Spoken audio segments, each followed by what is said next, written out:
Bismillahirrahmanirrahim. Assalamualaikum warahmatullahi wabarakatuh. Saya atas nama Nurul Rahmadani, semester 2 Prodi Hukum Keluarga Islam, pasca sarjana IAIN Palopo. Baiklah, di sini saya akan menjelaskan tentang politik hukum Islam. Pembahasan yang pertama itu mengindonesiasikan hukum Islam di Indonesia. Berlakunya hukum Islam di Indonesia telah mengalami pasang surut seiring dengan politik hukum yang diterapkan oleh kekuasaan negara. Bahkan di balik semua itu, berakar pada kekuatan sosial budaya yang berinteraksi dalam proses pengambilan keputusan politik. Namun demikian, hukum Islam telah mengalami perkembangan secara berkesinambungan, baik melalui jalur infrastruktur politik maupun substruktur politik dengan dukungan kekuatan sosial budaya itu. Cara pandang dan interpretasi yang berbeda dalam keanekaragaman pemahaman orang Islam terhadap hakikat hukum Islam telah berimplikasi dalam sudut aplikasinya.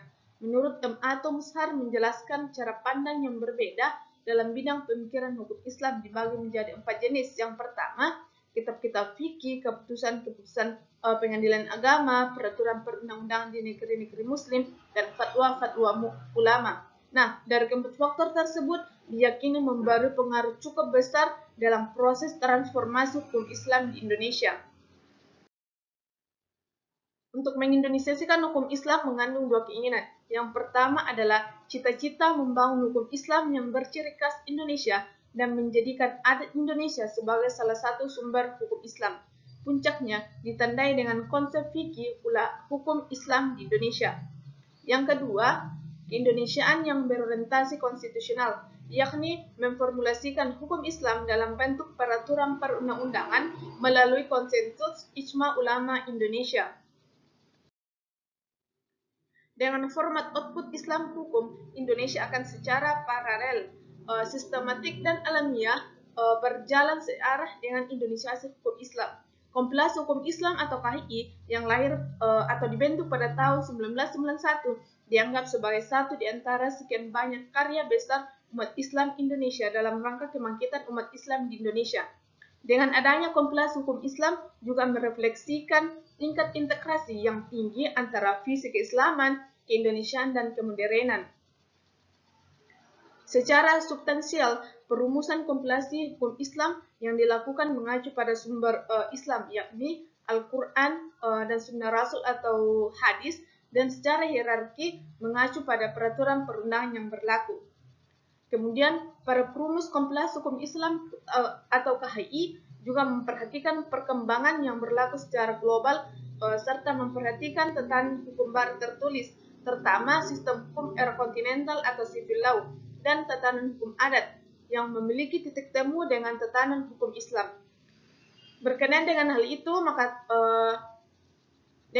dalam beberapa hal maka terjadi adaptasi dan modifikasi tatanan hukum lainnya itu ke dalam kompilasi hukum Islam. Kompilasi hukum Islam merupakan suatu perwujudan hukum Islam yang khas di Indonesia. Keberadaan kompilasi hukum Islam dalam sistem hukum nasional relatif berumur muda, terutama di bidang hukum kewarisan atau fikih mawaris. Keberadaan dan berlakunya hukum Islam di Indonesia telah mendapat tempat secara konstitusional berdasarkan 3 alasan. Yang pertama, filosofis. Filosofis, ajaran Islam merupakan pandangan hidup, cita moral, dan cita hukum mayoritas Muslim di Indonesia, dan mempunyai peran penting bagi terciptanya norma fundamental negara Pancasila. Kedua, sosiologis. Sosiologis perkembangan sejarah masyarakat Islam Indonesia menunjukkan bahwa cita hukum dan kesadaran hukum bersendikan ajaran Islam memiliki tingkat aktualitas yang berkesinambungan.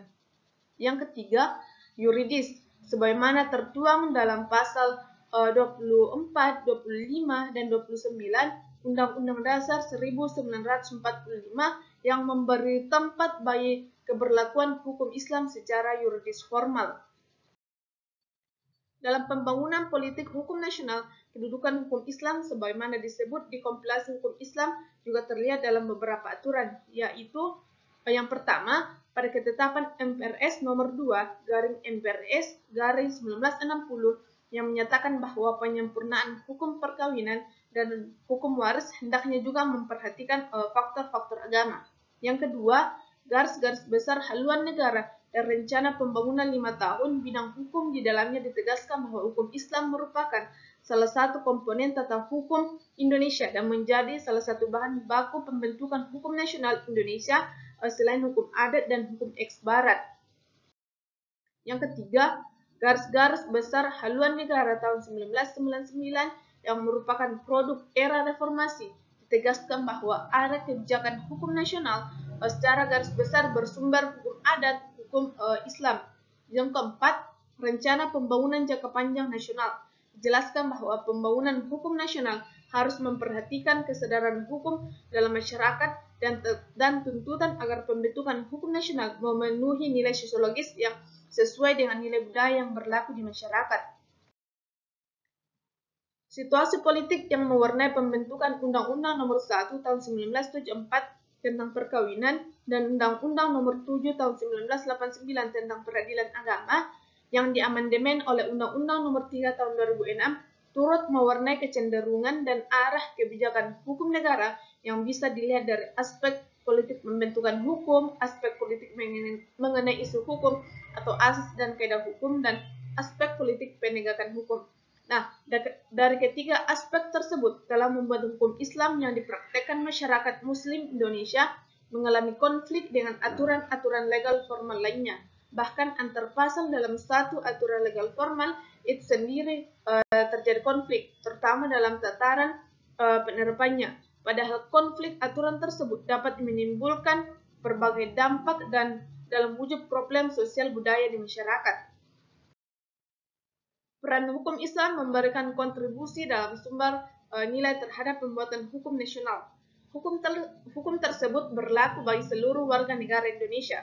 Sebagaimana sumber nilai aturan hukum yang akan dibuat, hukum Islam tidak hanya terbatas pada bidang hukum perdata, tetapi dapat berlaku pula pada bidang hukum yang lain seperti hukum pidana, hukum tata negara, hukum administrasi negara. Untuk itu, hukum Islam benar-benar berperan sebagai sumber hukum. Pembahasan yang kedua itu tentang pengaruh hukum Islam dan hukum politik di Indonesia. Dalam sistem hukum di Indonesia mengandung pluralitas hukum. Dalam pengertian hukum negara berasal dari sumber-sumber yang berbeda, yaitu berasal dari hukum adat, hukum agama. Nah, masyarakat Indonesia merupakan masyarakat yang heterogen, bukan saja karena pluralitas suku dan agama, tetapi di kalangan orang-orang yang beragama Islam sendiri pun terdapat pluralitas yang ditandai dengan adanya kelompok-kelompok dan kesatuan-kesatuan sosial yang berbeda. Dengan demikian, teori tentang konflik hukum, teori pluralitas hukum, dan teori politik hukum menjadi sangat tepat untuk melihat bagaimana konflik hukum tersebut bisa terjadi. Hukum Islam dalam tatanan politik hukum di Indonesia ada beberapa unsur penting yang saling berhubungan. Yang pertama, landasan konstitusional, yakni Pancasila, dan dioperasionalisasikan secara struktural dalam Undang-Undang Dasar 1945. Yang kedua, diimplementasikan norma-norma itu dalam bentuk politik hukum nasional yang diarahkan kepada perubahan tata hukum untuk menyelenggarakan negara hukum. Yang ketiga, perubahan masyarakat. Watak alami dan abadi dalam suatu masyarakat mengalami perubahan baik struktur maupun pola budayanya. Yang keempat, perubahan tata hukum itu dilakukan secara nasional, berencana, dan berjangka. Secara konkret, dirumuskan dalam rencana pembangunan nasional di bidang hukum, dan ini berhubungan dengan berbagai faktor perubahan dan berkesinambungan hukum Islam. Yang kelima, perubahan itu sebagai hasil interaksi dari berbagai unsur dan potensi masyarakat yang majemuk, yaitu masyarakat elit, untuk mewujudkan norma-norma dalam kehidupan masyarakat berbangsa dan bernegara. Eksistensi hukum Islam di Indonesia terlihat semakin kokoh jika dilihat dari keberadaan undang-undang yang memberi kewenangan bagi pengadilan agama untuk menangani perkara-perkara hukum Islam tertentu bagi umat Islam Indonesia, mulai dari Undang-Undang Nomor 1 1974 tentang perkawinan, Undang-Undang Nomor 7 Tahun 1989 tentang peradilan agama, dan Impres Nomor 1 1991 tentang kompilasi hukum Islam di Indonesia atau KHI. Nah, sebagai hukum terapan atau hukum material bagi pengadilan agama sampai masa reformasi yang memberi perluasan kewenangan bagi pengadilan agama untuk menangani perkara ekonomi Islam melalui perubahan Undang-Undang Nomor 7 1989, kemudian Undang-Undang Nomor 3 tahun 2006, dan perubahan yang keduanya yaitu Undang-Undang Nomor 50 tahun 2009.